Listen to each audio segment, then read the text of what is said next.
Welcome to the up to date chemistry classes. अभी हम organic chemistry पढ़ रहे हैं। तो ऑर्गेनिक केमिस्ट्री में हमने हाइड्रोकार्बन चैप्टर के कुछ पीवाईक्यू करे हैं। पहले वाले वीडियोस में आप देख सकते हो। अभी हम आज जिस टॉपिक के पीवाईक्यू कर रहे हैं वो है एल्काइल एंड एराइल हैलाइड। इसके हम पीवाईक्यू कर रहे हैं, आईआईटी जेई के कर रहे हैं। आईआईटी जेई के क्वेश्चन कर रहे हैं, इसमें 2025 के हैं, कुछ क्वेश्चन 2024 के हैं एंड कुछ क्वेश्चन मतलब 2020 तक के क्वेश्चन है ये एल्काइल और एराइल हैलाइड के। और ये पीवाईक्यू है किस बेसिस पे है ये? एक तो एल्काइल और एराइल हैलाइड का क्लासिफिकेशन, एल्काइल हैलाइड या फिर जो एराइल हैलाइड है उसके क्लासिफिकेशन पे बेस्ड क्वेश्चन है ये, या फिर नोमेनक्लेचर पे है और सी एक्सपो नोमेनक्लेचर पे बेस्ड क्वेश्चन है। और जो कार्बन और हेलोजन बॉन्ड होता है इसके नेचर पे बेस्ड क्वेश्चन है और इनके जो प्रिपरेशन की जो रिएक्शंस है उस पे बेस्ड क्वेश्चन है। तो इस चैनल पे आप डेली ऑर्गेनिक से रिलेटेड क्वेश्चन कैसे अप्रोच करना है, कैसे सोचना है, ये सब चीज़ें आप कर सकते हो। हम पहला क्वेश्चन लेते हैं। अब ये क्वेश्चन है, कब आया हुआ है ये क्वेश्चन? जेई का है, जेई मेंस का क्वेश्चन है। मेंस का क्वेश्चन है 2025 का ये क्वेश्चन है। तो क्या है इस क्वेश्चन में? देखो यहाँ पे सबसे पहले है ना सबस्ट्रेट। देखो यहाँ पे अप्रोच कैसे करें, तो यहाँ पे लिखा हुआ है Br2 और H न्यू है ना, तो मतलब लाइट की प्रेजेंस में यहाँ पे क्या करवाना है, Br2 और इधर दिया हुआ है ओनली एल्केन दिया हुआ है। तो इसका मतलब क्या करवाना है, हेलोजिनेशन, हेलोजिनेशन ऑफ एल्केन करवाना है। ठीक है, फर्स्ट वाले रिएजेंट से तो ये होएगा। फिर उसके बाद में देखो यहाँ पे दूसरे वाले में क्या लिखा हुआ है, दूसरा वाला जो रिएजेंट लिखा हुआ है, अगर हमारे पास एल्काइल हैलाइड बन गया मतलब इससे हमारा जो प्रोडक्ट क्या हो जाएगा, एल्काइल हैलाइड बन जाएगा, क्योंकि एल्केन पे क्या लग गया, हेलोजन लग गया, तो एल्काइल हैलाइड बन गया। अब एल्काइल हैलाइड एल्कोहलिक KOH की प्रेजेंस में क्या करता है, एलिमिनेशन रिएक्शन करके क्या देता है, एल्कीन देता है। ठीक है, तो दूसरे वाले जो ये रिएजेंट है इसकी रिएक्शन से क्या मिलेगा हमें, एल्कीन मिल जाएगा, एलिमिनेशन रिएक्शन। फिर ये जो तीसरा रिएजेंट है जब इस एल्कीन पे रिएक्शन करेगा तो ये जो फ्री रेडिकल जो एडिशन होएगा एल्कीन पे, वो कैसे फ्री रेडिकल एडिशन होएगा, एंटी मार्कोनिकॉफ रूल के अकॉर्डिंग। तो एंटी मार्कोनिकॉफ रूल के अकॉर्डिंग हम प्रोडक्ट बना देंगे। तो हम सबसे पहले फर्स्ट स्टेप देखते हैं कि हेलोजिनेशन ऑफ एल्केन। तो फर्स्ट स्टेप में ये हमारे पास है दिया हुआ साइक्लो 1 मिथाइल साइक्लोहेक्सेन है। इसका क्या करना है कि हमें Br2 और लाइट की कंडीशन दी हुई है। तो अब हम देखेंगे कि है ना ये फ्री रेडिकल सब्स्टिट्यूशन मैकेनिज्म के थ्रू है ना इसका हेलोजिनेशन होएगा है ना एल्केन का।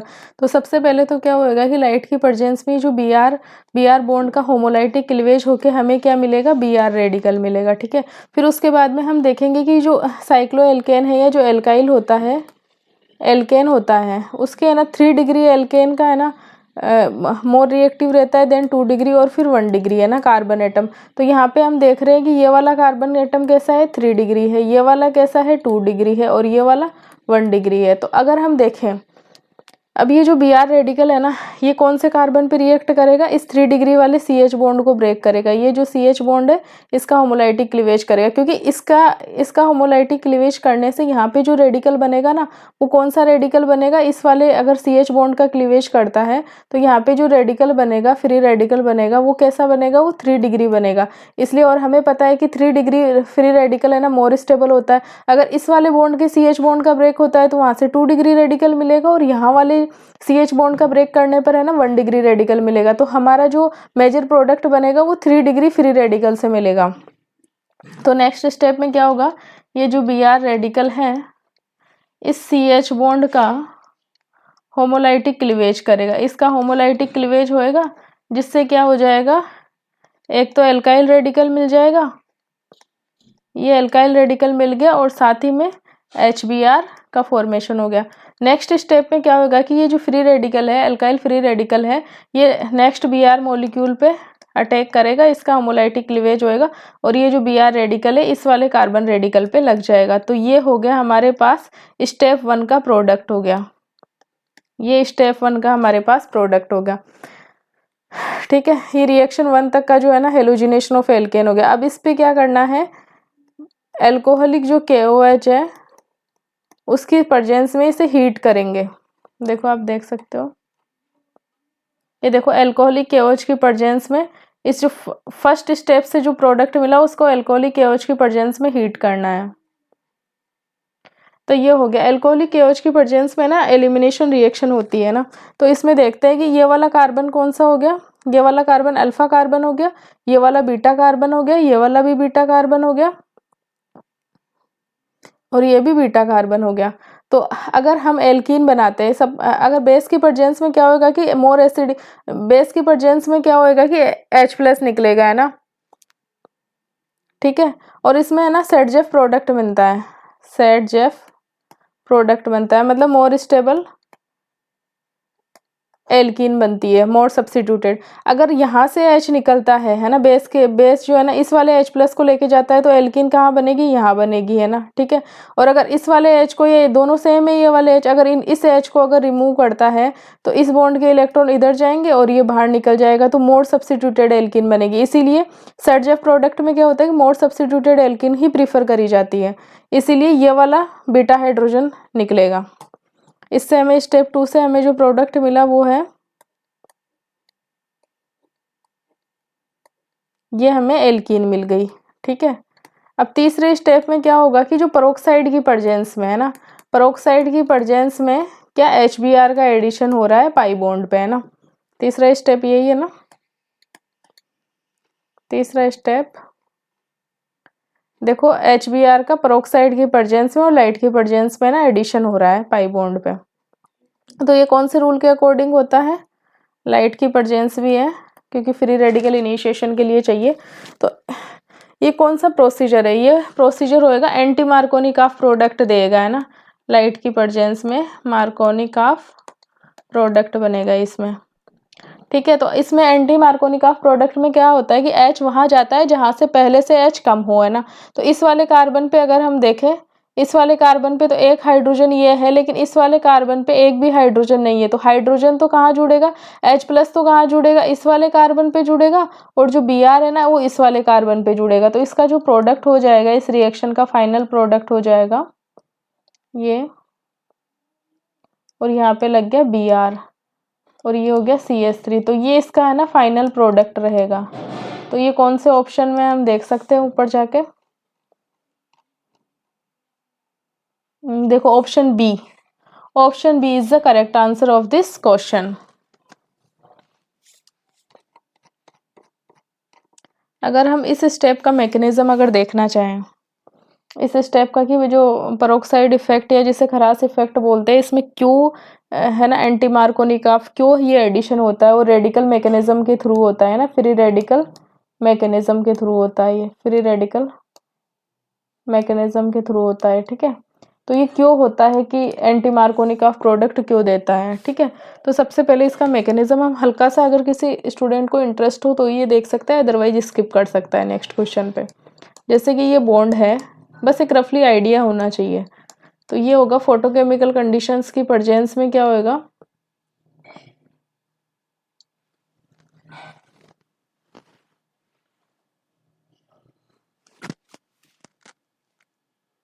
ये ना पेरोक्साइड लिंकेज टूटेगा और ये RO रेडिकल बन जाएगा। ठीक है, अगर सपोज यहाँ पे हम पर्टिकुलर एग्जाम्पल लेते हैं benzoyl peroxide, C double bond O C double bond O C6H5, है ना। तो ये जो पेरोक्साइड लिंकेज है ना यहाँ पर, ये पेरोक्साइड लिंकेज क्या होता है कि काफ़ी वीक होता है, ऑक्सीजन और ऑक्सीजन के बीच में जो बॉन्ड होता है वो स्ट्रॉन्ग बॉन्ड नहीं होता है, सिंगल बॉन्ड होता है। तो ये क्या होता है कि फोटोकेमिकल लाइट की प्रेजेंस में है ना ब्रेक होता है और यहाँ से क्या मिल जाता है, हमें 2 मोल मिल जाएंगे C6H5 C double bond O radical के। अब ये रेडिकल से क्या होगा कि इससे है ना इस बॉन्ड का होमोलाइटिक क्लीवेज होके CO2 बाहर निकल जाएगी, है ना, CO2 बाहर निकल जाएगी और ये बन जाएगा जो बेंजीन रेडिकल मिल गया। अब ये जो बेंजीन रेडिकल होगा ना वो जो HBr है उसके साथ रिएक्शन करेगा और इस बॉन्ड का होमोलाइटिक क्लीवेज होएगा और इससे ये तो बन जाएगा C6H6 और साथ में यहाँ पे इस तरह से Br रेडिकल का जनरेशन होता है। तो सबसे पहले यहाँ पे ना इस रिएक्शन में Br रेडिकल बनता है। अब ये जो Br रेडिकल बना है ये नेक्स्ट स्टेप में क्या करेगा कि ये अपने पास एल्कीन थी, इस एल्कीन से अटैच होएगा। तो अगर आप देख सकते हो अगर ये Br रेडिकल इस पाई बॉन्ड का इस तरह से होमोलाइटिक क्लीवेज होएगा, अगर Br रेडिकल के एडिशन होने के बाद में अगर Br रेडिकल इस वाले कार्बन पे अटैच होता है तो इस पे जो फ्री रेडिकल रहेगा ना वो 3 डिग्री फ्री रेडिकल रहेगा, ठीक है, तो वो ज़्यादा स्टेबल होएगा। और अगर Br इस वाले कार्बन पे अटैच होता है तो इस वाले ये वाला जो फ्री रेडिकल रहेगा वो 2 डिग्री रहेगा जो लेस स्टेबल रहेगा। इसीलिए Br है ना इस वाले कार्बन पे अटैच होता है और यहाँ पे ये 3 डिग्री फ्री रेडिकल रह जाता है, ठीक है। तो ये क्या होता है कि मोर स्टेबल रहता है, ये वाला है ना मोर स्टेबल फ्री रेडिकल बना है ये। अब नेक्स्ट स्टेप में क्या होता है, नेक्स्ट जो HBr मॉलिक्यूल होएगा उस पे ये अटैक करेगा, उसका होमोलाइटिक क्लीवेज होगा, इसका H यहाँ आके जुड़ जाएगा, इस वाले कार्बन पे H रेडिकल लग जाएगा और Br रेडिकल वापस जनरेट हो जाएगा क्योंकि ये एक चेन रिएक्शन है। तो ये हमारा फाइनल प्रोडक्ट बन गया, ये फाइनल प्रोडक्ट बन गया, साथ में Br रेडिकल का जनरेशन हो गया जो फर्दर है ना फर्स्ट वाले स्टेप में यहाँ पे जो फर्दर इस वाले स्टेप में यूज आ सकता है। तो इस प्रकार से ये चेन रिएक्शन होती है। Propane molecule on chlorination, propane molecule on chlorination under photochemical condition, मतलब ये हो गया एल्केन हो गया, ठीक है, under gives 2 dichloro product, okay, मतलब 2 क्लोरीन लगे हुए और वो भी 2 प्रोडक्ट दे रहा है, एक X दे रहा है एक Y दे रहा है। अमंग दिस जो X प्रोडक्ट है एंड X जो प्रोडक्ट है वो क्या है कि ऑप्टिकली एक्टिव है ना। How many try chloro product will be obtained from X when it's further treated with the chlorine under the photochemical conditions. ये क्वेश्चन कब का है, जेई मेन का, ये 2025 का ये क्वेश्चन है, ठीक है, जनवरी वाले का है। अब इसका सॉल्यूशन हम देखते हैं। ये बोल रहा है प्रोपेन, तो प्रोपेन क्या होता है CH3 CH2 CH3, इसका क्लोरीनेशन करवा रहे हैं अंडर फोटोकेमिकल कंडीशन। तो इससे क्या 2 डाइक्लोरो प्रोडक्ट बन रहे हैं X एंड Y। जो X क्या है वो कैसा है, ऑप्टिकली एक्टिव है। अब ऑप्टिकली एक्टिव का मतलब है कि उसमें एक कायरल सेंटर है, ठीक है, ये दोनों क्या है डाई हेलो डाइक्लोरो कंपाउंड्स है ना, डाइक्लोरो कंपाउंड्स है, मतलब एक में है ना 2 क्लोरीन परमाणु लगे हुए हैं। अब ऑप्टिकली एक्टिव कैसे बन सकता है, ऑप्टिकली एक्टिव का मतलब होता है कार्बन की जो चारों वैलेंसी है वो चारों वैलेंसी डिफरेंट है।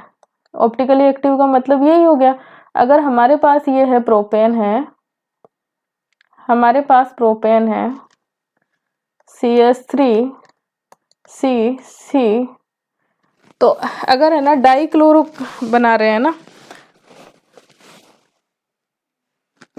डाइक्लोरो कंपाउंड बना रहे हैं और उसमें से क्या है कि एक कार्बन ऑप्टिकली एक्टिव होता है ना, तो यहाँ पे सपोज करो ये CH3 है, इस कार्बन से एक हाइड्रोजन लगा हुआ हो, इसकी हम कैसे एज्यूम कर सकते हैं। सबसे पहले तो है ना इसके डाई हेलो कंपाउंड्स बना के देखते हैं कि प्रोपेन के होते कौन कौन से हैं। तो CH3 C और ये C, सपोज करो इसी पे दोनों हेलोजन लगा दिए हम डाई हेलो में, तो इस पे एक H हो जाएगा, इस पे CH2 हो जाएगा। क्या ये ऑप्टिकली एक्टिव होगा, इस कार्बन की क्या चारों वैलेंसी डिफरेंट है, नहीं, तो ये ऑप्टिकली एक्टिव नहीं होगा। दूसरा, अगर हम बनाते हैं ये कार्बन और ये कार्बन, अगर एक Cl इस पे लगा दे एक Cl इस पे लगा दे, ठीक है, फिर इस पे हाइड्रोजन और इस पे हाइड्रोजन रिमेनिंग, तो ये वाला कार्बन देखो, ये कार्बन देखो, इसकी चारों वैलेंसी डिफरेंट है, एक हाइड्रोजन है, एक CH3 है, एक Cl है और एक यहाँ पे CH2 आ जाएगा, 1 2 3 4, एक CH2Cl है ना। तो क्या ये कायरल है? बिल्कुल, ये वाला कार्बन कायरल है। और कौन सी पॉसिबिलिटी है इसके डाई हेलो कंपाउंड्स बनाने की?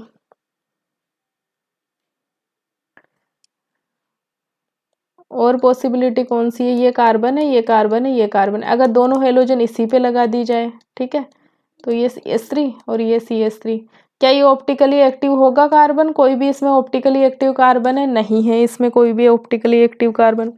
तीसरी कंडीशन बनती है, एक हेलोजन इस पे लगा दे, एक हेलोजन इस पे लगा दे। तो क्या इस वाली कंडीशन में भी कोई भी ऐसा है कार्बन जिसके है ना चारों वैलेंसीज डिफरेंट हो? तो इसमें भी कोई भी ऑप्टिकली एक्टिव नहीं है। तो जो ऑप्टिकली एक्टिव आइसोमर कौन सा हुआ? ये वाला जो आइसोमर है, ये जो आइसोमर है वो कैसा है? ऑप्टिकली एक्टिव, ऑप्टिकली एक्टिव है ये। क्वेश्चन कह रहा है कि ये जो ऑप्टिकली एक्टिव है ना, इसका फर्दर है ना क्लोरीनेशन करवाने पे ट्राई हेलो कंपाउंड बनेगा एक। तो वो जो ट्राई हेलो कंपाउंड बनेंगे, तो हाउ मेनी, वो ट्राई हेलो कंपाउंड कितने हो सकते हैं? तो ये अपने पास है ना डाई हेलो कंपाउंड हुआ, कौन सा?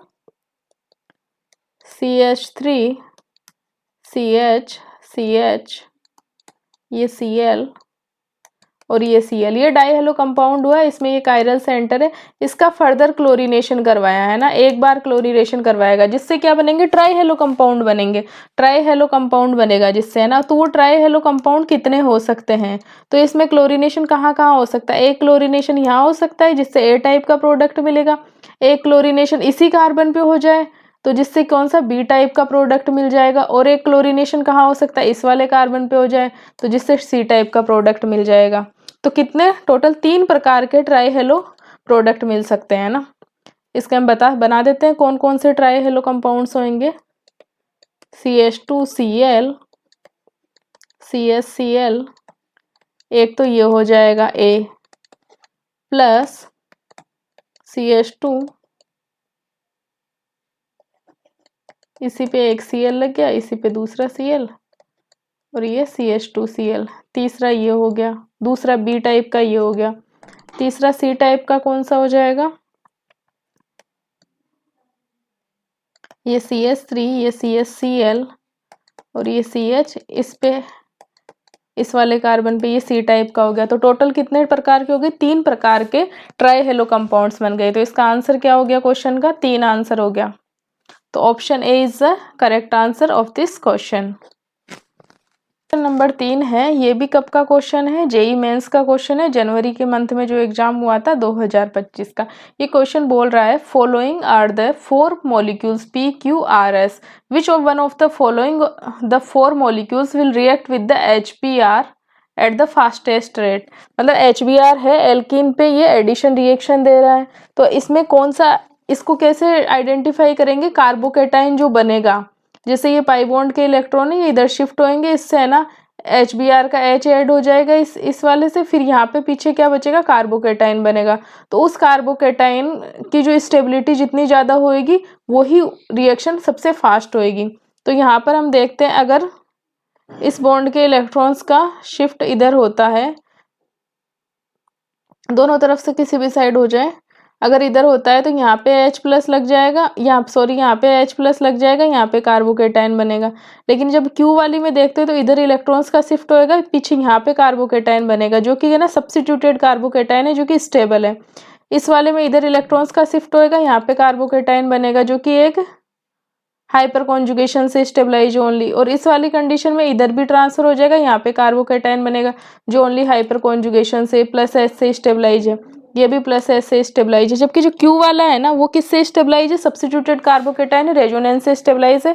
सो इसका आंसर क्या हो जाएगा? Option A Q.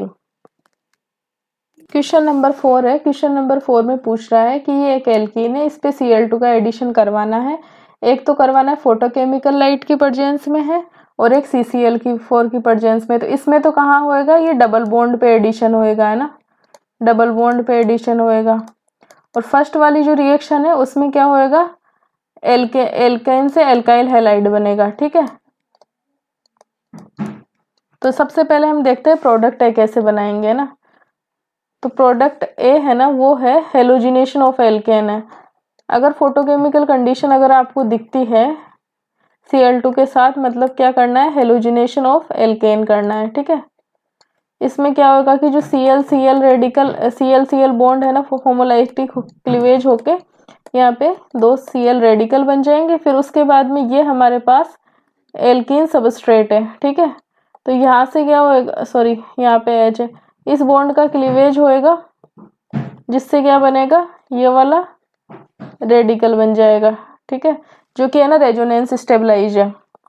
उसके बाद में नेक्स्ट जो Cl मॉलिक्यूल होगा वो यहाँ से क्लीवेज होएगा और ये Cl इस वाले कार्बन से लग जाएगा। लेकिन आप ये देख रहे हो कि सेम एक्सटेंट से ये वाला CH बॉन्ड भी है ना, सेम एक्सटेंट से ये एक्टिवेट है ना। तो इस वाले यहाँ पे दो बार क्लोरीनेशन होएगा, तो यहाँ पे भी है ना इस बॉन्ड का होमोलाइटिक क्लीवेज हो कि यहाँ पे भी रेडिकल बनेगा और एक Cl यहाँ पे लग जाएगा। तो जो प्रोडक्ट ए है वो क्या निकल के आया है, ये Cl और ये Cl। और प्रोडक्ट बी में क्या है, जो रिएक्शन बी है उसमें क्या है कि CCl4 की प्रेजेंस में है ना, CCl4 की प्रेजेंस में है ना क्लोरीन का एडिशन कहाँ होता है, पाई बॉन्ड पे होता है। तो इसमें क्या होएगा, सबसे पहले तो साइक्लिक ये जैसे क्लोरीन हो गया, तो ये पाई बॉन्ड के एक तो ये है ना नेगेटिव पार्शियल इसमें एज ए न्यूक्लियोफाइल ये निकल जाएगा और इस पे है ना पॉजिटिव चार्ज रहेगा। तो ये पाई इलेक्ट्रॉन डेंसिटी के साथ रिएक्ट करके साइक्लिक हेलोनियम आयन बनाएगा, ये बन गया साइक्लिक हेलोनियम आयन। दूसरे स्टेप में क्या होगा कि ये जो सी है ना क्लोराइड आयन है, ये है ना इसकी बैक साइड से रिंग ओपनिंग करेगा, क्योंकि इसमें अदर कोई सब्स्टिट्यूएंट लगे हुए नहीं है, तो बैक साइड से रिंग ओपनिंग करेगा और जो हमें फाइनल प्रोडक्ट बी मिलेगा वो इस प्रकार से एक Cl इधर लग जाएगा और एक Cl इधर लग जाएगा, ये बी प्रोडक्ट हो जाएगा, ठीक है। तो हम देख लेते हैं कौन से ऑप्शन में है, ऑप्शन ए में ही है। तो इसका है ना ऑप्शन ए करेक्ट आंसर हो जाएगा।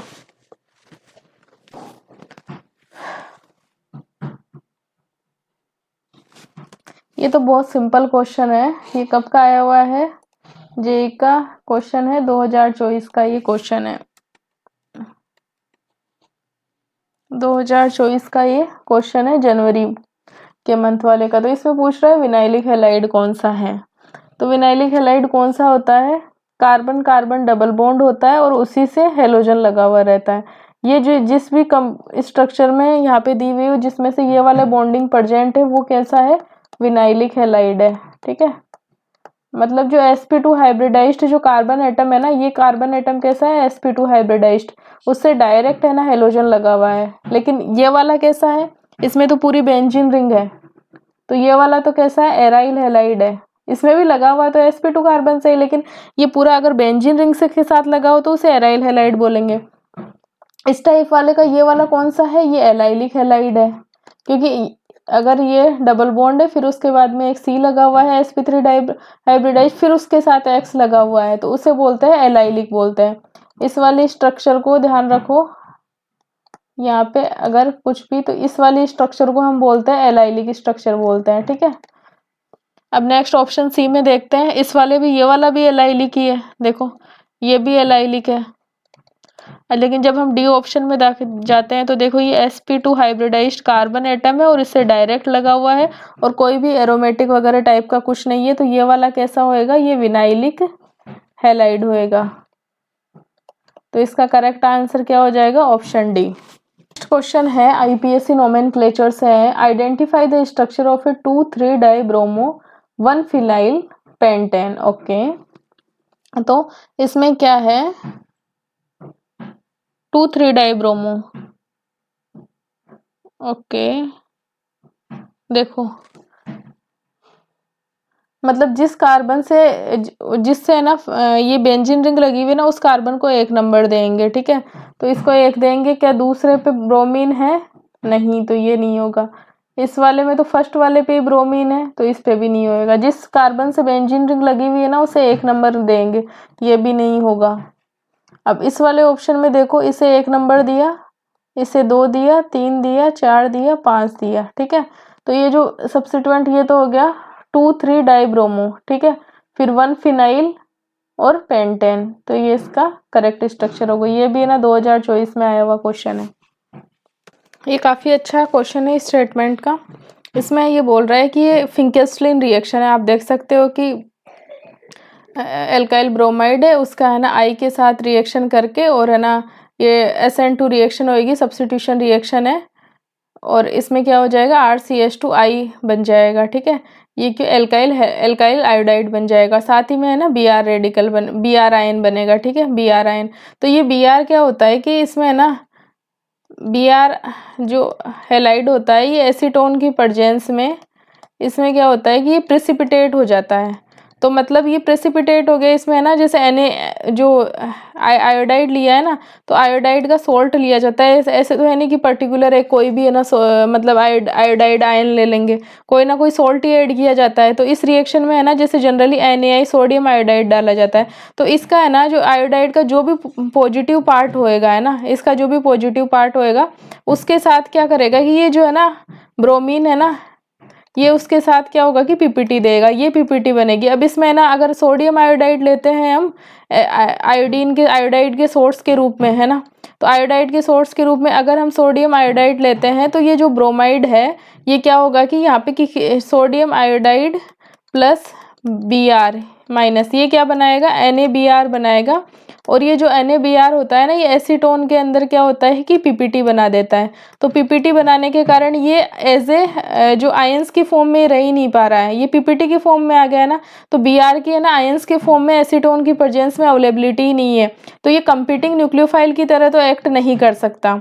तीसरा स्टेटमेंट है, दूसरे स्टेटमेंट को हम बाद में देखेंगे। The reaction occurs in acidic acid also, नहीं ये रिएक्शन एसिडिक एसिड में नहीं हो सकती, ठीक है। The solvent used in the reaction solvates ion formed in the rate determining step, नहीं इसका जो ये जो सॉल्वेंट है ना, ये जो आयंस बनेंगे रेट डिटरमाइनिंग स्टेप में है ना, जैसे कि ये I- बन रहा है ना, तो इसके सॉल्वेशन का काम ये नहीं करता है ये सॉल्वेंट, ठीक है। तो ये स्टेटमेंट भी गलत है। अब ये बोल रहा है कि द ट्रांजिशन स्टेट कौन सी मैकेनिज्म हो रही है इसमें, SN2 मैकेनिज्म हो रही है, SN2 मैकेनिज्म हो रही है। SN2 मैकेनिज्म में क्या होता है कि जैसे ये CH, ये कार्बन हो गया, ये हाइड्रोजन हो गया, ये हाइड्रोजन हो गया, और ये इससे लगा हुआ एक R हो गया, और ये Br। तो ट्रांजिशन स्टेट में क्या होता है कि Br बॉन्ड तो है ना टूटता जाता है, और इधर से पीछे से I bond back side attack होता है, तो I बॉन्ड है ना बनता जाएगा। तो इस पे पॉजिटिव चार्ज रहेगा, इस पे पार्शली नेगेटिव चार्ज रहेगा, ये पार्शली नेगेटिव चार्ज रहेगा। तो ये बोल रहा है कि comparatively less polar than the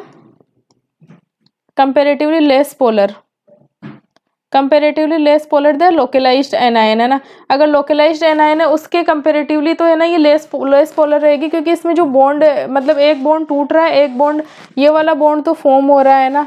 तो इसमें भी है ना कार्बन और आयोडाइड के बीच में है ना, मतलब जो कह सकते हैं कि ना जो बॉन्ड लेंथ है ना बहुत ज़्यादा, अट्रैक्शन इसके बीच में ना उतने नहीं है जितने की अगर है ना एक लोकलाइज्ड एनाइन के बीच में हो, उसके जो भी है ना काउंटर पार्ट कैटाइन के साथ जितना अट्रैक्शन, उतना अट्रैक्शन इसमें नहीं होएगा। सिमिलरली ये भी क्या हो रहा है कि बॉन्ड है ना ब्रेक हो रहा है, तो ये भी है ना कार्बन और इस ब्रोमाइड के बीच में भी है ना जो मतलब अट्रैक्शंस है ना वो कम हो रहे हैं, तो ये लेस पोलर होएगा। जबकि जो पोलर जब जितना ज़्यादा पोलर होता है ना उनके बीच में क्या होता है उतना ही है ना स्ट्रॉन्ग है ना आयनिक इंट्रैक्शंस रहती है, उतना ही बॉन्ड वो स्ट्रॉन्ग रहता है। तो ये है ना transition state formed in the above reaction is less polar than the localized anion, ये बात बिल्कुल सही है। तो इसका करेक्ट आंसर है ऑप्शन बी। नेक्स्ट क्वेश्चन है, ये रिएक्शन दी हुई है, पहले हीट करेंगे फिर ए प्रोडक्ट बनेगा इसके साथ HCl के साथ हीट करने पे, फिर उसके बाद में अब ये देखो ये क्या है अल्कोहल है, फिर उसके साथ है ना ये मिनरल एसिड हो गया HCl, इसके साथ हीट करेंगे तो अपने को क्या मिलेगा, यहाँ पे ये जो OH होएगा ना इसका सब्स्टिट्यूशन हो जाएगा, और यहाँ पे मिल जाएगा हमें ए प्रोडक्ट CH2Cl और ये OH। अब ये वाला अगर यहाँ पे दे सकते OH भी दो प्रकार के, लेकिन यहाँ पे है ना इसमें तो पार्शली डबल बॉन्ड करेक्टर रहेंगे, तो यहाँ पे जो है ना सब्स्टिट्यूशन रिएक्शन नहीं होएगी, पार्शली डबल बॉन्ड करेक्टर। फिर उसके बाद मैंने इसकी रिएक्शन NaI से करवाया था, तो फिंकेल्स्टीन रिएक्शन हो जाती है, और यहाँ पे क्या हो जाएगा ये जो फिंकेल्सन रिएक्शन होती है ना वो कहाँ होती है, sp3 वाले कार्बन पे ही होएगी। तो यहाँ पे इसका अटैक होएगा और ये Cl बाहर निकल जाएगा। तो इसका जो फाइनल प्रोडक्ट बनेगा OH CH2I, ये इसका फाइनल प्रोडक्ट बन जाएगा। तो ये ऑप्शन ए में है। ये कब का क्वेश्चन है, ये 2022 में आया हुआ क्वेश्चन है मेंस में, जेई मेंस का। नेक्स्ट क्वेश्चन है the IUPAC name of the ethylene chloride is. तो इथाइलिन क्लोराइड क्या होता है, 2 हेलोजन लगे हुए रहते हैं, 2 हेलोजन लगे हुए रहते हैं और इथाइलिन है, मतलब इथेन तो है ही और उसके एक कार्बन से 2 हेलोजन लगे हुए रहते हैं। तो ये होती है इथाइलिन क्लोराइड रहती है। अब इसका IUPAC नेम देखेंगे तो 1,1 डाइक्लोरोइथेन, 1,1 डाइक्लोरोइथेन। तो ऑप्शन डी इसका आंसर हो जाएगा। ये कब आया हुआ है, 2022 में आया। ये ध्यान रखने वाली भी चीज़ें हैं क्योंकि ना इथाइलिन क्लोराइड कौन सा होता है, इथाइलिडीन क्लोराइड। तो जैसे ना इथाइलिडीन बोल रहा है ना, तो ये इथाइलिन, पहले तो इथेन की स्ट्रक्चर लिख दो, फिर इथाइलिडीन में ना 2 क्लोरीन, मतलब कोई भी हो इथाइलिडीन क्लोराइड ब्रोमाइड, उसमें ना 2 ये सब्स्टिट्यूएंट लगे रहेंगे एक ही कार्बन से। तो ये स्ट्रक्चर होती है। ये नेक्स्ट काफ़ी अच्छा क्वेश्चन है, कब का आया हुआ है, 2021 का ये क्वेश्चन है, 2021 का ये क्वेश्चन है। तो इसमें आप देखो फर्स्ट ऑफ ऑल जब हम रिएक्शन को देखते हैं ना, तो यहाँ पे क्या दिख रहा है हमें, ये तो दिख रहा है पेरोक्साइड दिख रहा है, उसके साथ में HBr दिख रहा है, ठीक है। तो मतलब फ्री रेडिकल एडिशन होएगा। यहाँ पे दिख रहा है हमें पाई बॉन्ड दिख रहा है, ठीक है। तो फ्री रेडिकल एडिशन होएगा और ये कौन से रूल के अकॉर्डिंग होएगा, फ्री रेडिकल जो एडिशन होएगा पाई बॉन्ड पे HX का या HBr का, और कौन से रूल के अकॉर्डिंग होएगा, एंटी मार्कोनिकॉफ रूल के अकॉर्डिंग होएगा, क्योंकि पेरोक्साइड के वर्जेंस में होता है वो एंटी मार्कोनिकॉफ। फिर उसके बाद में प्रोडक्ट क्या बन जाएगा, इससे जो प्रोडक्ट बनेगा वो क्या बन जाएगा, एक तरीके से इस वाली रिंग को, इस वाले का कोई पार्टिसिपेट नहीं है रिएक्शन में ना, इससे क्या बन जाएगा, एल्काइल ब्रोमाइड बन जाएगा, ठीक है। फिर उसके बाद में क्या दिया हुआ है, कोबाल्ट फ्लोराइड दिया हुआ है ना, COF2, वो क्या है, एक मेटेलिक फ्लोराइड है। इसकी प्रेजेंस में यहाँ पे स्वार्ज रिएक्शन होएगी, स्वार्ज रिएक्शन होएगी। तो इससे जो प्रोडक्ट मिलेगा वो हम देख लेते हैं। अब एंटी मार्कोनिकॉफ के अकॉर्डिंग जब हम इस पे एडिशन करवाते हैं तो H कहाँ जाता है, जहाँ पहले से H क्या हो, कम हो। तो यहाँ पे तो H जुड़ेगा और इस वाले पे Br जुड़ेगा, ठीक है। फिर इसी Br को सब्स्टिट्यूट करके क्या आ जाएगा, स्वार्ज रिएक्शन में इसे सब्स्टिट्यूट करके क्या आ जाएगा, यहाँ पे आ जाएगा फ्लोरीन लग जाएगा। तो ऐसी रिएक्शन देख लेते हैं जिसमें ऐसा प्रोडक्ट जिसमें ये नहीं बनेगा, इस वाले पे ये वाला Br मेंटेन रहेगा, इस पे कोई रिएक्शन नहीं होगी। ये वाला पाई बॉन्ड पे इसका रिएक्शन हुआ, देखो प्रोडक्ट A बनेगा ना। पहले फर्स्ट वाली रिएक्शन से ये हमारे पास सबस्ट्रेट है, ये Br है, ये बेंजीन रिंग है। कितने कार्बन है एल्काइल वाले पार्ट में, 1 2 3 4, ओके। ये हमारे पास एल्कीन है, ठीक है। अब इस पे है ना HBr का पेरोक्साइड की प्रेजेंस में एडिशन होएगा, ठीक है, फोटोकेमिकल कंडीशन में। तो इससे जो प्रोडक्ट बनेगा फर्स्ट स्टेप से, वो प्रोडक्ट हमारे पास ये आ जाएगा, यहाँ पे H लगेगा और यहाँ पे Br लग जाएगा। फिर उसके बाद में ये जो फर्स्ट स्टेप से ये जो प्रोडक्ट बना, ये स्टेप फर्स्ट का प्रोडक्ट है। फिर उसके बाद में इसे COF2 के साथ जब रिएक्शन करवाई जाती है तो ये रिएक्शन कैसी हो गई, स्वार्ज रिएक्शन हो गई। और ये कौन सी, न्यूक्लियोफिलिक सब्स्टिट्यूशन रिएक्शन रहेगी, है ना, SN2 रिएक्शन रहेगी, जिसमें से ये फ्लोराइड अटैक करेगा इस पे और ये ब्रोमाइड बाहर निकल जाएगा। तो फाइनल प्रोडक्ट क्या होएगा रिएक्शन का, यहाँ पे ये Br मेंटेन रहेगा, ये रिएक्शन में पार्ट नहीं लेगा। कितने कार्बन की थी, 1 2 3, 4 कार्बन थे शायद, 1 2 3, अच्छा 3 ही थे। ये 3 कार्बन की चेन हो गई, एल्काइल चेन हो गई और यहाँ पे फ्लोराइड लग गया है ना। तो ये प्रोडक्ट होएगा। ये प्रोडक्ट कौन से ऑप्शन में है, ये ऑप्शन डी में ये आंसर है हमारा। तो ये इसका करेक्ट आंसर रहेगा। ये काफी अच्छा क्वेश्चन है, 11 नंबर। ये पूछ रहा है कि presence of which reagent will affect the reversibility of the following reaction and change it to an irreversible reaction. तो ये क्या है कि एल्केन का जब आयोडीनेशन करते हैं तो ये जो HI बनता है ना, ठीक है, तो ये HI जो बनता है वो क्या होता है कि एक रिड्यूसिंग एजेंट है, ये वापस है ना इस रिएक्शन को वापस है ना रिवर्सिबल डायरेक्शन में ले जाता है। अगर हम ले चैटेलियर प्रिंसिपल, हमें पता है ले चैटेलियर प्रिंसिपल ये कहते हैं कि अगर कोई रिवर्सिबल रिएक्शन है, अकॉर्डिंग टू ले चैटेलियर्स प्रिंसिपल अगर हम देखते हैं तो अगर कोई रिएक्शन का प्रोडक्ट है ना, उसे अगर मान लो कि HI को हम इससे रिमूव करते जाएं, ठीक है, HI को रिमूव करते जाए तो क्या होगा कि एक तो ये बैकवर्ड रिएक्शन नहीं जाएगी, साथ ही में क्या होगा कि इसकी कंसंट्रेशन है ना डिक्रीज होती जाएगी कंटिन्यूअसली रिएक्शन में, जिससे क्या होगा कि रिएक्शन है ना फॉरवर्ड डायरेक्शन में जाएगी।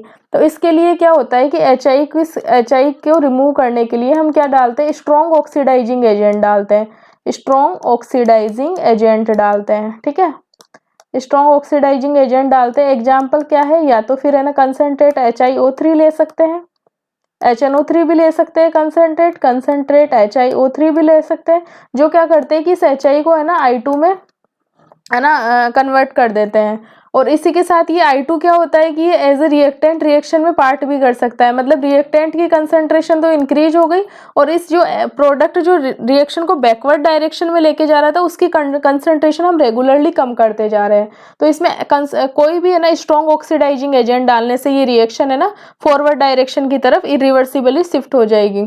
तो इसमें देखो ये टिल्डन, ये तो HOCl है, ये भी नहीं करेगा, डाइल्यूट HNO2 भी नहीं करेगा, लिक्विड अमोनिया भी नहीं करेगा, जबकि कंसंट्रेट HiO3 है ना आयोडिक एसिड, वो एक स्ट्रॉन्ग ऑक्सीडाइजिंग एजेंट है जो इस रिएक्शन को फॉरवर्ड डायरेक्शन में शिफ्ट कर देगा।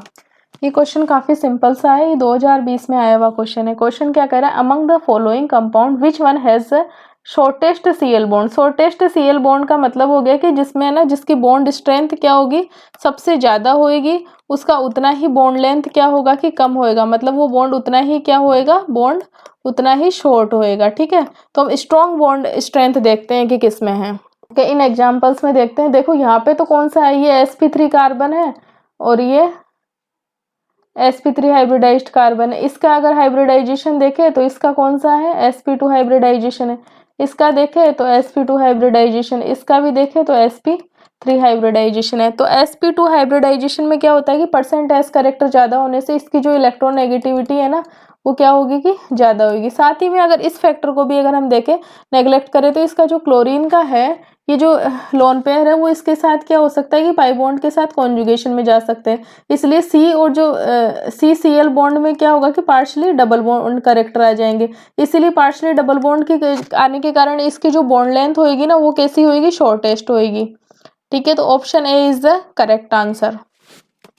नेक्स्ट क्वेश्चन है, arrange the following bonds according to their average bond energy, मतलब बॉन्ड एनर्जी के डिसेंडिंग ऑर्डर में हमें डिक्रीज करना है। तो हमें पता है कि अगर हम देखें फ्लोरीन, क्लोरीन, ब्रोमीन और आयोडीन, ठीक है, इसमें अप टू डाउन जाने पे क्या होता है कि जो इनकी इलेक्ट्रोनेगेटिविटी होती है वो डिक्रीज होती है, ठीक है। अब ये कार्बन है और ये फ्लोरीन है, इसकी इलेक्ट्रोनेगेटिविटी हमें पता है कि 2.5 है और इसकी 4 है। तो इस इलेक्ट्रोनेगेटिविटी का जितना ज्यादा, अब अप टू डाउन जाने पे क्या हो रहा है कि जो डेल्टा EN है ना, इसकी इलेक्ट्रोनेगेटिविटी तो क्या हो कि फिक्स है और इसकी क्या हो रही है कि डिक्री, इस फ्लोराइड्स की क्या हो रही है कि सॉरी जो हेलाइड्स की क्या हो रही है कि इलेक्ट्रोनेगेटिविटी डिक्रीज हो रही है। तो अप टू डाउन जाने पे क्या होता है कि जो डेल्टा EN है, इलेक्ट्रोनेगेटिविटी का डिफरेंस है, वो डिक्रीज होता जाता है। अब इलेक्ट्रोनेगेटिविटी के डिफरेंस से क्या होता है कि जो बॉन्ड होता है ना इसके बीच में, कार्बन और फ्लोरीन के बीच में ना बॉन्ड स्ट्रॉन्ग है, क्योंकि स्ट्रॉन्ग आयनिक इंटरेक्शंस भी है, इस पे पार्शली नेगेटिव चार्ज आ जाता है, इस पे पार्शली पॉजिटिव चार्ज आता है। जो आयनिक इंटरेक्शंस होती है ना वो क्या होती है कि काफी स्ट्रॉन्ग रहती है ना, आयनिक इंटरेक्शंस स्ट्रॉन्ग रहती है। तो क्या होता है कि यहाँ पर है ना ये कार्बन फ्लोरीन बॉन्ड है ना सबसे ज्यादा स्ट्रॉन्ग रहेगा, और अप टू डाउन जाने पे कार्बन CCl, CBr और CI, इसकी जो बॉन्ड्स की क्या होता है कि जो बॉन्ड स्ट्रेंथ होती है ना वो डिक्रीज होती जाएगी। कारण क्या है, डेल्टा EN होता है ना इलेक्ट्रोनेगेटिविटी डिफरेंस, वो क्या होता है कि डिक्रीज होता जाता है अप टू डाउन जाने पे। तो कौन से ऑप्शन में है, CCl, CA बॉन्ड स्ट्रेंथ का descending order, okay decrease order मतलब है ना, CCl, CBr एंड CI। तो option A is the correct answer for this question. Next question है, ये भी है ना 2020 में आया हुआ क्वेश्चन है, जेई मेंस का ये 2020 का क्वेश्चन है। विच of one of the following has the shortest CCl bond. Shortest CCl bond का मतलब हो गया कि जिसमें है ना पार्शली डबल बॉन्ड करेक्टर रहेगा ना वही है ना बॉन्ड सबसे ज्यादा शॉर्टेस्ट रहेगा। अब यहाँ पे देखो, ओके यहाँ पे कंडीशन सेम है, ठीक है। तो यहाँ पे तो क्या है कि ये वाला जो ये जो लोन पेयर का जो ये कॉन्जुगेशन है ये सभी में कॉमन चल रहा है, इस वाले में भी है, इस वाले में भी है, ठीक है। और इस वाले में भी है, ठीक है। तो ये तो है ना कॉन्जुगेशन है ना लोन पेयर्स का, वो तो है ना सब में कॉमन चल रहा है। इसमें यहाँ पे क्या है कि इलेक्ट्रॉन रिलीजिंग फैक्टर है, ठीक है। तो इलेक्ट्रॉन रिलीजिंग फैक्टर के कारण क्या होगा कि इन ये जो लोन पेयर के इलेक्ट्रॉन का इधर ये कॉन्जुगेशन है ना, ये कंपेरेटिवली इस फर्स्ट वाले के कंपेरेटिवली तो डिक्रीज हो जाएगा। दूसरा यहाँ पे देखते हैं इसका खुद का है ना, देखो इसका खुद का ये जो ऑक्सीजन है इस पे भी लोन पेयर प्रेजेंट है, तो इसमें ये वाला कॉन्जुगेशन भी चलेगा, है ना। तो इसके कारण देखो इसे अच्छे से समझा देते हैं, नीचे CH double bond CHO CH3, ठीक है। तो इसमें ऑक्सीजन के पास भी लोन पेयर है और क्लोरीन के पास भी लोन पेयर है ना, तो ये इधर और ये इधर, ठीक है। और एक कॉन्जुगेशन ये क्लोरीन वाला ये वाला भी चल सकता है, ठीक है। तो इसमें क्या होगा कि इस वाले जो कार्बन और CCl इस वाले कॉन्जुगेशन के कारण क्या होगा कि इसकी कुछ ना कुछ तो एक्सटेंट क्या होगी कि डिक्रीज होगी, Cl और कार्बन के बीच में जो कॉन्जुगेशन चल रहा है। तो कंपेरेटिवली अगर देखा जाए ना, तो इसके बॉन्ड स्ट्रेंथ है ना कुछ तो है ना, मतलब comparatively partially double bond character है ना, इस वाले बॉन्ड में कुछ ना कुछ तो कम आएंगे इस केस में, है ना। पार्शियली डबल बॉन्ड करेक्टर क्या होंगे कि कम होंगे, पार्शियली डबल बॉन्ड करेक्टर कम होंगे तो सही, लेकिन कम होंगे क्योंकि इस कॉन्जुगेशन के कारण। अब नेक्स्ट एग्जांपल है डी वाला, है ना। तो डी वाले ऑप्शन में हम देख रहे हैं ये Cl है, ये CH डबल बॉन्ड CH2 और इससे लगा हुआ है NO2। ये क्या है कि स्ट्रॉन्ग इलेक्ट्रॉन विड्रॉइंग ग्रुप है, ठीक है।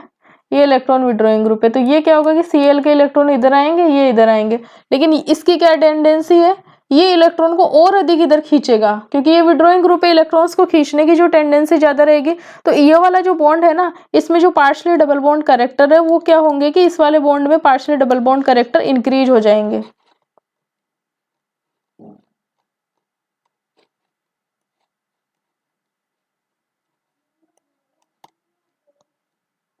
इस वाले बॉन्ड में क्या होंगे कि partially double bond character increase हो जाएंगे,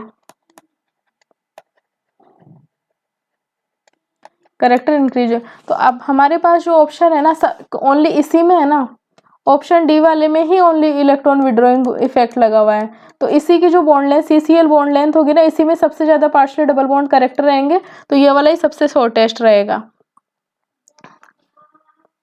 और अगर इनका ऑर्डर देखा जाए, जो शॉर्टेस्ट बॉन्ड सबसे ज्यादा बॉन्ड लेंथ किस में रहेगी और सबसे कम किस में रहेगी, तो Cl में सबसे ऑप्शन सी में सबसे ज्यादा बॉन्ड लेंथ रहेगी, ये है CCl बॉन्ड लेंथ का। चलो बॉन्ड ऑर्डर का ऑर्डर लिखते हैं।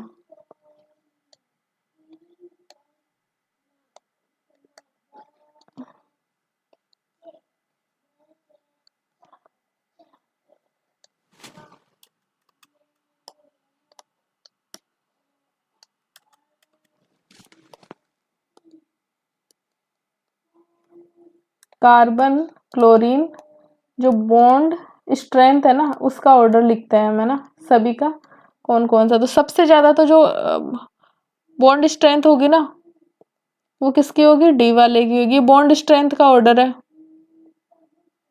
ठीक है, बॉन्ड स्ट्रेंथ, ठीक है। सबसे ज्यादा बॉन्ड स्ट्रेंथ किसकी, डी वाले की होगी, फिर उसके बाद में ए वाले की होगी, और फिर उसके बाद में किसकी होगी, बी वाले की होगी, और सबसे कम बॉन्ड स्ट्रेंथ किसकी होगी, सी वाले की होगी। अब अगर बॉन्ड स्ट्रेंथ से अगर हमें बॉन्ड लेंथ का अगर ऑर्डर जाना हो ना, तो इसका सबसे रिवर्स हो जाएगा। अगर बॉन्ड लेंथ का ऑर्डर देखना हो तो इस वाले का जो बॉन्ड स्ट्रेंथ का रिवर्स हो जाएगा। तो सबसे ज्यादा तो सी की होगी, फिर बी की होगी, फिर ए की होगी, और फिर डी की होगी। ये इसका बॉन्ड लेंथ का ऑर्डर हो गया। तो हमें तो क्या पूछ रहा था, शॉर्टेस्ट बॉन्ड लेंथ ही पूछ रहा था, है ना। तो ये डी ऑप्शन है ना इसका आंसर हो जाएगा।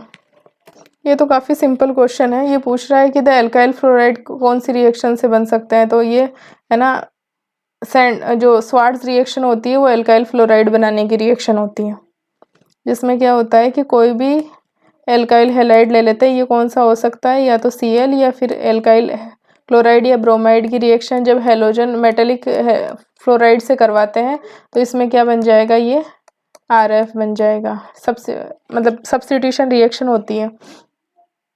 तो ये एल्काइल फ्लोराइड्स बन गया। इस रिएक्शन कौन सी है, ये स्वार्च रिएक्शन है, सब्स्टिट्यूशन रिएक्शन, एल्काइल फ्लोराइड। ये काफी अच्छा क्वेश्चन है। ये पूछ रहा है कि जो लेबोरेटरी में है ना फ्लोरोबेंजीन कैसे बनाई जा सकती है गिवन मेथड्स के अकॉर्डिंग। ये पूछ रहा है कि लेबोरेटरी में फ्लोरोबेंजीन कैसे बनाई जा सकती है। ठीक है, तो इसमें है ना ये फ्रॉम एनिलीन से बनाई जा सकती है। एनिलीन का क्या होता है कि डाइजोटाइजेशन होएगा, ये NH2 और NaNO2 और HCl की प्रेजेंस में एनिलीन पे क्या होता है 0 से 5 डिग्री सेल्सियस पे रिएक्शन होती है। इससे क्या होगा कि इसका डाइजोनियम साल्ट बनेगा N2+ और Cl-। इस डाइजोनियम साल्ट की जब रिएक्शन है ना, इसे HbF4 के साथ हीट किया जाता है। HbF4 के साथ जब हीट किया जाता है इसे, तो ये क्या होगा कि क्लोराइड को रिप्लेस कर देगा और ये है ना इसके साथ सॉल्ट बना लेगा N2+ और BF4-। ये सॉल्ट बन जाएगा। फिर इसको हीट करने पे क्या होगा, हमें क्या मिलेगा, फ्लोरोबेंजीन BF3 और N2 मिलेगा। इसे हीट करने पे क्या मिलेगा, फ्लोरोबेंजीन मिलेगा प्लस BF3 और N2 भी बाहर निकल जाएगी, प्लस N2 ये बाहर निकल जाएगी। तो इसका आंसर क्या हो जाएगा, ऑप्शन बी हो जाएगा।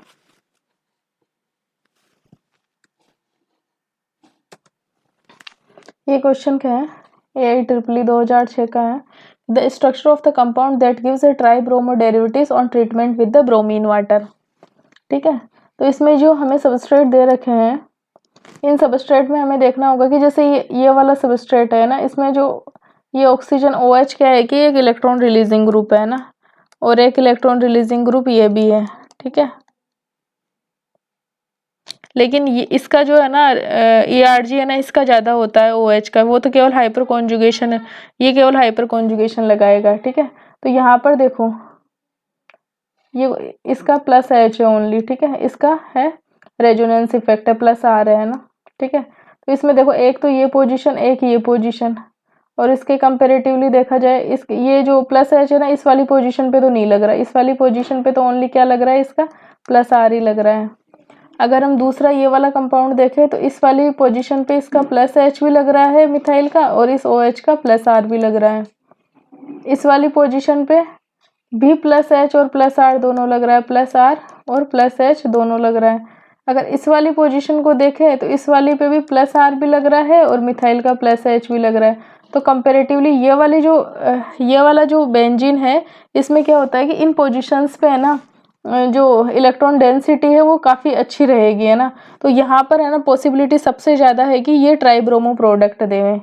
लेकिन अगर दूसरों की देखा जाए, अगर इसकी सपोज करो ये इसकी ऑर्थो पोजीशन है, लेकिन इसकी मिथाइल के कंपेरेटिव में ये मेटा पोजीशन है, तो इसका तो कोई इफेक्ट रहेगा नहीं। अगर इस ये वाली पोजीशन देखें तो इस मिथाइल के कंपेरेटिवली तो ये कौन सी ऑर्थो पोजीशन है, लेकिन OH के कंपेरेटिवली ये देखा जाए तो मेटा पोजीशन से। तो इस पे भी क्या होता है कि दोनों है ना, जो दोनों रिलीजिंग ग्रुप्स है वो दोनों है ना अपना इलेक्ट्रॉन डेंसिटी यहाँ पे इंक्रीज नहीं कर रहे। लेकिन जब फर्स्ट वाला एग्जाम्पल देखते हैं ना, तो इन वाली पोजिशंस पे है ना ट्राइब्रोमो प्रोडक्ट ये वाला दे सकता है, क्योंकि यहाँ पर है ना इलेक्ट्रॉन डेंसिटी सबसे ज़्यादा है। तो ऑप्शन ए इसका है ना करेक्ट आंसर होगा।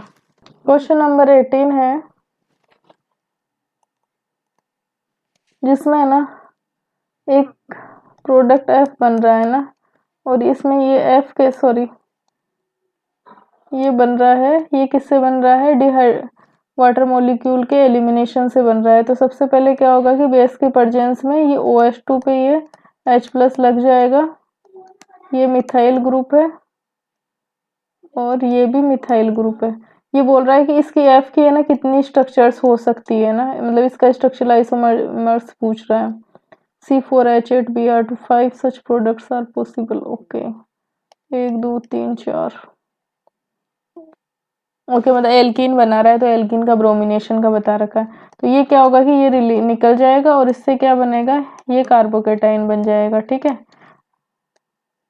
अब इस कार्बोकेटाइन में क्या हो सकता है कि इसके ना स्टेबिलिटी, अगर है ना H निकालना है ना, तो इसमें कौन सा H निकलेगा,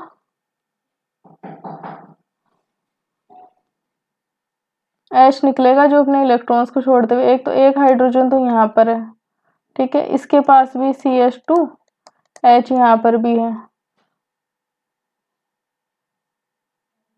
अगर इसमें ना पहले अगर ये वाला बना अपने पास ये कार्बोकेटाइन है। अगर हम इसमें पॉसिबिलिटी देखें 1,2 हाइड्राइड शिफ्ट की,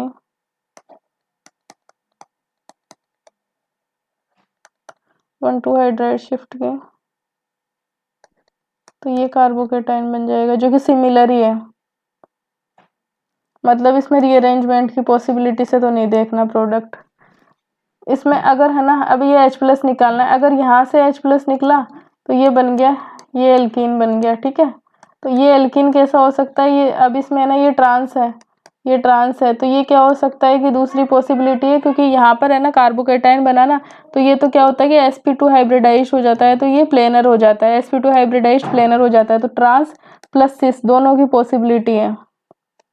ये ट्रांस भी हो सकता है और ये सिस एल्कीन भी हो सकती है। दूसरे में अगर यहाँ पे अगर ये वाला हाइड्रोजन निकले अपने बॉन्ड के इलेक्ट्रॉन्स को छोड़ते हुए, तो जो तीसरा प्रोडक्ट बनेगा वो कौन सा हो जाएगा, एक प्रोडक्ट ये भी बन सकता है। तो अपने पास B और ये C, तो F जो F बता रहा है कि है ना H2O मॉलिक्यूल के निकलने से 3 प्रकार के प्रोडक्ट बन सकते हैं। एक तो एल्कीन का जो ZF एल्कीन है उसका ट्रांस और सिस आइसोमर, और दूसरा है ना ये हाफमान जो एल्कीन है वो भी बन सकती है। तो इसका आंसर क्या आएगा, 3 आएगा। ऑप्शन डी में है 18 का 3। नेक्स्ट 19 नंबर क्वेश्चन है कि the possible enantiomeric pairs that can be produce during monochlorination of a 2-मिथाइल ब्यूटेन।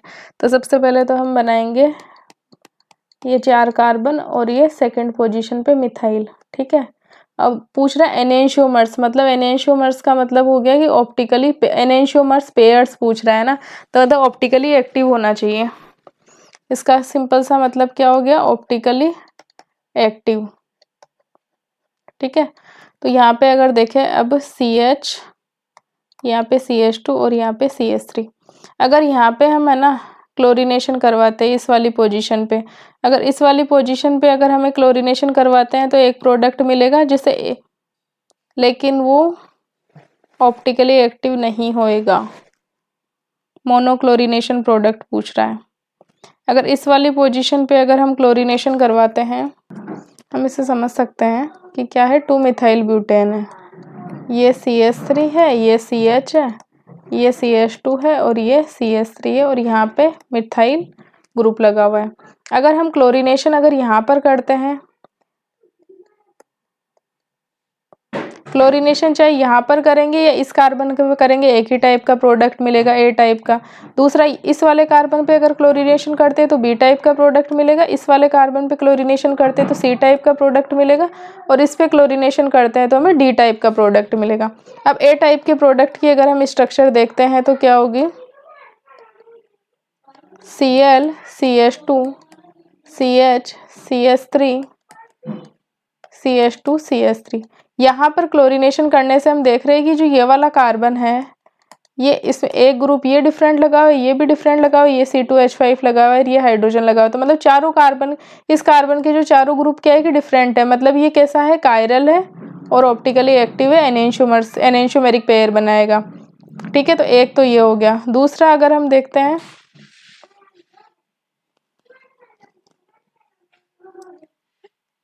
दूसरा हम देखते हैं कि बी टाइप वाला, जो बी टाइप का प्रोडक्ट बनेगा वो क्या बनेगा हमारे, CH3 C Cl CH2 CH3 और ये CH3।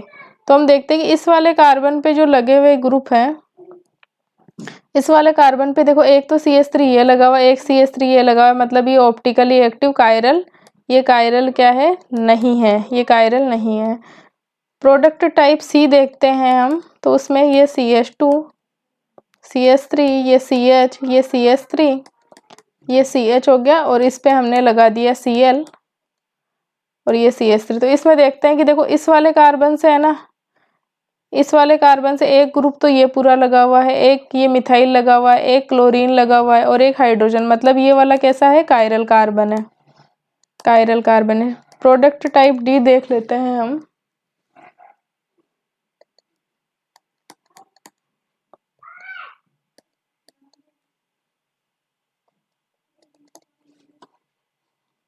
प्रोडक्ट टाइप D देख लेते हैं। ये मिथाइल लगा हुआ है, यहाँ पर क्लोरीनेशन हो रहा है, तो इस पे ये एक H, ये एक H ही। तो इस पे देखो कि 2 हाइड्रोजन लगे हुए, तो ये भी क्या है कि कायरल नहीं है। ठीक है, तो कायरल हमारे पास कितने कार्बन आए, 2 कार्बन आए, मतलब 2 एनेंशियोपेरिक बनेंगे।